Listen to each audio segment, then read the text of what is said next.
All right, welcome to day 108 for our read through the Bible for 2019. We're going to be in 2 Kings, chapters 1 through 4. 2 Kings chapter 1. After the death of Ahab, Moab rebelled against Israel. Now Ahaziah fell through the lattice in his upper chamber in Samaria and lay sick. So he sent messengers telling them, "Go inquire of Baal-zebub, the god of Ekron, whether I shall recover from this sickness." But the angel of the Lord said to Elijah the Tishbite, "Arise, go up to the messengers of the king of Samaria and say to them, is it because there is no God in Israel that you're going to inquire of Baal-zebub, the god of Ekron? Now, therefore, thus says the Lord, you shall not come down from the bed to which you have gone up, but you shall surely die." So Elijah went. The messengers returned to the king, and he said to them, "Why have you returned?"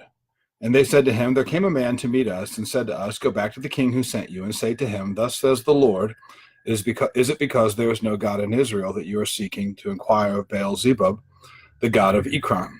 Therefore you shall not come down from the bed to which you have gone up, but you shall surely die.'" He said to them, "What kind of man was he who came to meet you and told you these things?" They answered him, "He wore a garment of hair with a belt of leather around his waist." And he said, "It is Elijah the Tishbite."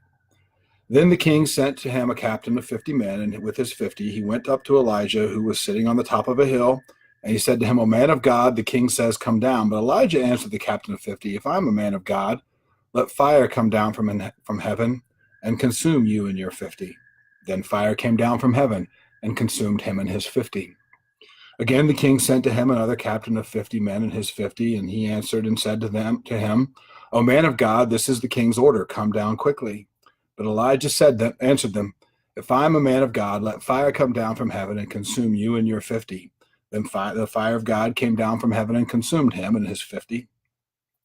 And the king sent the captain of a third 50 with his 50, and the third captain of 50 went up and came and fell on his knees before Elijah and entreated him, "O man of God, please let my life and the life of these 50 servants of yours be precious in your sight." Behold, fire came down from heaven and consumed the two former captains of 50 with their 50s. But now let my life be precious in your sight. Then the angel of the Lord said to Elijah, "Go down with him. Do not be afraid of him." So he arose and went down with him to the king and said to him, "Thus says the Lord, because you have sent messengers to inquire of Baal-zebub, the god of Ekron, is it because there is no God in Israel to inquire of his word? Therefore you shall not come down from the bed to which you have gone up, but you shall surely die." So he died. Interesting how that works. When God says this is going to happen, it happens. So he died according to the word of the Lord that Elijah had spoken. Jehoram became king in his place in the second year of Jehoram, the son of Jehoshaphat, king of Judah, because Ahaziah had no son. Now the rest of the acts of Ahaziah that he did, are they not written in the book of the Chronicles of the kings of Israel? 2 Kings chapter 2. Now, when the Lord was about to take Elijah up to heaven by a whirlwind, Elijah and Elisha were on their way from Gilgal. And Elijah said to Elisha, "Please stay here, for the Lord has sent me as far as Bethel." But Elisha said, "As the Lord lives, and as you yourself live, I will not leave you."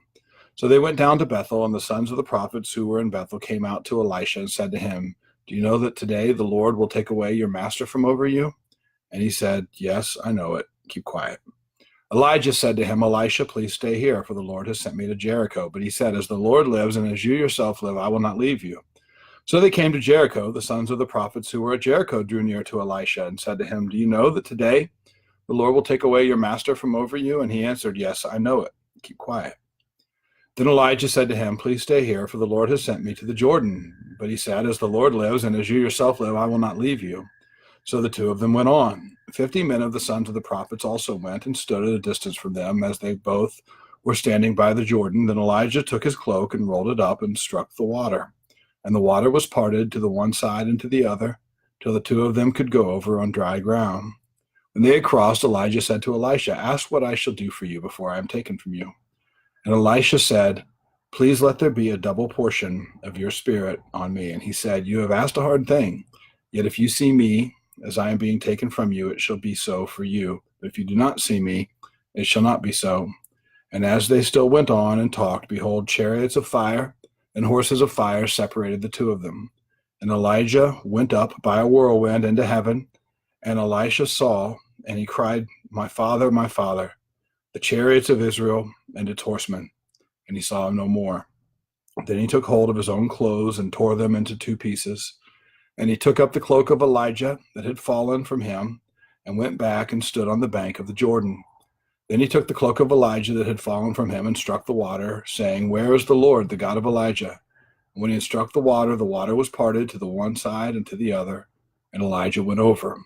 Now when the sons of the prophets who were at Jericho saw him opposite them, they said, the spirit of Elijah rests on Elisha. And they came to meet him and bowed to the ground before him. And they said to him, behold now, there are with your servants 50 strong men. Please let them go and seek your master. It may be that the Spirit of the Lord has caught him up and cast him upon some mountain or into some valley. And he said, you shall not send. But when they urged him until he was ashamed, he said, send. They sent therefore 50 men, and for 3 days they sought him, but did not find him. And they came back to him while he was staying at Jericho and said to him, did I not say to you, do not go? Or he said to them, did I not say to you, do not go? Now the men of the city said to Elisha, behold, the situation of this city is pleasant, as my Lord sees, but the water is bad, and the land is unfruitful. He said, bring me a new bowl and pour salt in it. So they brought it to him. Then he went to the spring of water and threw salt in and said, thus says the Lord, I have healed this water. From now on, neither death nor miscarriage shall come from it. So the water has been healed to this day, according to the word that Elisha spoke. He went up from there to Bethel, and while he was going up on the way, some small boys came out of the city and jeered at him, saying, go up, you bald head. Go up, you bald head. It's about the most brutal response to a jeering ever. And he turned around, and when he saw them, he cursed them in the name of the Lord. And 2 she-bears came out of the woods and tore 42 of the boys. From there he went on to Mount Carmel, and from there he returned to Samaria. Chapter 3. In the 18th year of Jehoshaphat, king of Judah, Jehoram the son of Ahab became king over Israel and Samaria. And he reigned 12 years. He did what was evil in the sight of the Lord, though not like his father and mother, for he put away the pillar of Baal that his father had made. Nevertheless, he clung to the sin of Jeroboam, the son of Nebat, which he made Israel to sin. He did not depart from it. Now, Mesha, king of Moab, was a sheep breeder, and he had to deliver to the king of Israel 100,000 lambs and the wool of 100,000 rams. But when Ahab died, the king of Moab rebelled against the king of Israel. So King Jehoram marched out of Samaria at that time and mustered all Israel. And he went and sent word to Jehoshaphat, king of Judah, the king of Moab has rebelled against me. Will you go with me to battle against Moab? And he said, I will go. I am as you are. My people are as your people. My horses as your horses. Then he said, by which way shall we march? Jehoram answered, by the way of the wilderness of Edom. So the king of Israel went with the king of Judah and the king of Edom. And when they had made a circuitous march 7 days, there was no water for the army or for the animals that followed them. And the king of Israel said, alas, the Lord has called these 3 kings to give them into the hand of Moab. And Jehoshaphat said, is there no prophet of the Lord here, through whom we may inquire of the Lord? Then one of the king of Israel's servants said, Elisha, the son of Shaphat, is here, who poured water in the hands of Elijah. And Jehoshaphat said, the word of the Lord is with him. So the king of Israel and Jehoshaphat, the king of Edom, went down to him. And Elisha said to the king of Israel, what have I to do with you? Go to the prophets of your father and to the prophets of your mother. But the king of Israel said to him, no, it is the Lord who has called these 3 kings to give them into the hand of Moab. And Elisha said, as the Lord of hosts lives, before whom I stand, were it not that I have regard for Jehoshaphat, the king of Judah, I would neither look at you nor see you. But now bring me a musician. And when the musician played, the hand of the Lord came upon him. And he said, thus says the Lord, I will make this dry steam bed full of pools. For thus says the Lord, you shall not see wind or rain, but that stream bed shall be filled with water, so that you shall drink, you, your livestock, and your animals. This is a light thing in the eyesight of the Lord. He will also give the Moabites into your hand. I don't know why I just sounded like a southerner there and called them Moabites. Let's do it again. He will give the Moabites into your hand. And you shall attack every fortified city and every choice city, and shall fell every good tree, and stop up all springs of water, and ruin every good piece of land with stones. The next morning, about the time of offering the sacrifice, behold, water came up from the direction of Edom, till the country was filled with water. When all the Moabites heard that the kings had come up to fight against them, All who were able to put on armor, from the youngest to the oldest, were called out and were drawn up at the border. And when they rose early in the morning and the sun shone on the water, the Moabites saw the water opposite them as red as blood. And they said, "This is blood. The kings have surely fought together and struck one another down. Now then, Moab to the spoil." But when they came to the camp of Israel, the Israelites rose and struck the Moabites till they fled before them. And they went forward, striking the Moabites as they went, and they overthrew the cities, and on every good piece of land every man threw a stone until it was covered. They stopped every spring of water and felled all the good trees till only its stones were left in Kir Hareseth, and the slingers surrounded and attacked it. When the king of Moab saw that the battle was going against him, he took with him 700 swordsmen to break through opposite the king of Edom, but they could not. Then he took his oldest son, who was to reign in his place, and offered him for a burnt offering on the wall. And there came great wrath against Israel, and they withdrew from him and returned to their own land. Chapter 4. Now, the wife of one of the sons of the prophets cried to Elisha, "Your servant, my husband, is dead, and you know that your servant feared the Lord, but the creditor has come to take my 2 children to be his slaves." And Elisha said to her, "What shall I do for you? Tell me, what have you in your house?" And she said, "Your servant has nothing in the house except a jar of oil." Then he said, "Go outside, borrow vessels from all your neighbors, empty vessels, and not too few. Then go in and shut the door behind yourself and your sons, and pour in all these vessels. And when one is full, set it aside." So she went from him and shut the door behind herself and her sons. And as she poured, they brought their vessels to her. When the vessels were full, she said to her son, "Bring me another vessel." And he said to her, "There is not another." Then the oil stopped flowing. She came and told the man of God, and he said, "Go, sell the oil and pay your debts, and you and your sons can live on the rest." One day Elisha went on to Shunem, where a wealthy woman lived, who urged him to eat some food. So whenever he passed that way, he would turn in there to eat food. And she said to her husband, "Behold now, I know that this is a holy man of God who is continually passing our way. Let us make a small room on the roof with walls, and put there for him a bed, a table, a chair, and a lamp, so that whenever he comes to us, he can go in there."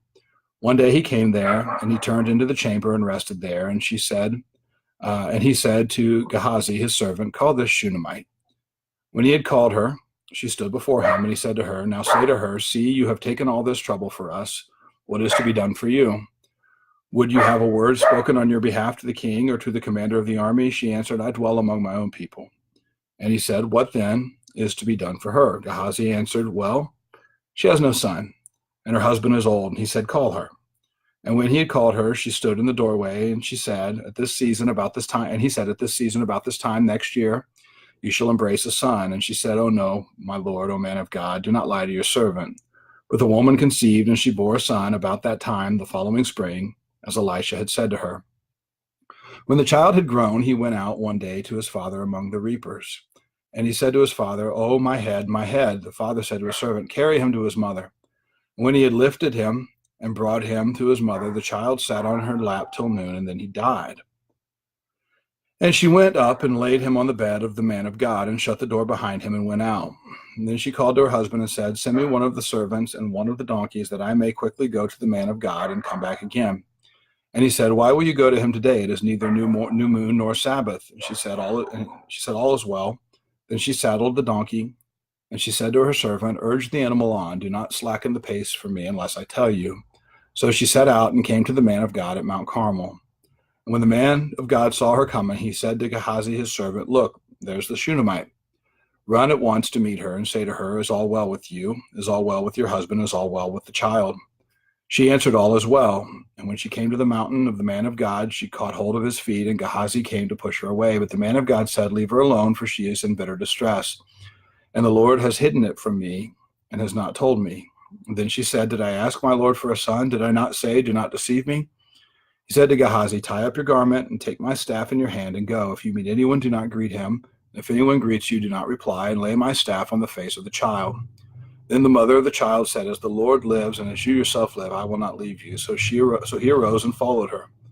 Gehazi went on ahead and laid the staff on the face of the child, and there was no sound or sign of life. Therefore he returned to meet him and told him, "The child is not awakened." When Elisha came into the house, he saw the child laying dead on his bed. So he went in and shut the door behind the two of them and prayed to the Lord. Then he went up and lay on the child, putting his mouth on his mouth. his eyes on his eyes, and his hands on his hands. And as he stretched himself upon him, the flesh of the child became warm. And then he got up again and walked once back and forth in the house, and went up and stretched himself upon him. The child sneezed 7 times, and the child opened his eyes. Then he summoned Gehazi and said, "Call the Shunammite." So he called her. When she came in, he said, "Pick up your son." She came in and fell at his feet, bowing to the ground. Then she picked up her son and went out. And Elisha came again to Gilgal, where there was a famine in the land. And as the sons of the prophets were sitting before him, he said to his servant, "Set on the large pot and boil stew for the sons of the prophets." One of them went out in the field to gather herbs and found a wild vine and gathered it from his lap full of wild gourds, and came and cut them up into the pot of stew, not knowing what they were. And they poured out some for the men to eat. But while they were eating of the stew, they cried out, "O man of God, there is death in the pot," and they could not eat it. He said, "Then bring flour," and he threw it into the pot and said, "Pour some out for the men that they may eat." And there was no harm in the pot. A man came from Baal Shalisha, bringing the man of God bread of the first fruits, 20 loaves of barley and fresh ears of grain in his sack. And Elisha said, "Give to the men that they may eat." But his servant said, "How can I set this before 100 men? So he repeated, "Give them to the men that they may eat. For thus says the Lord, they shall eat and have some left." So he set it before them, and they ate, and they had some left according to the word of the Lord. All right, that's day 108. We will pick up with day 109 and 2 Kings chapter 5 tomorrow. Looking forward to it. We will see the healing of Naaman the leper.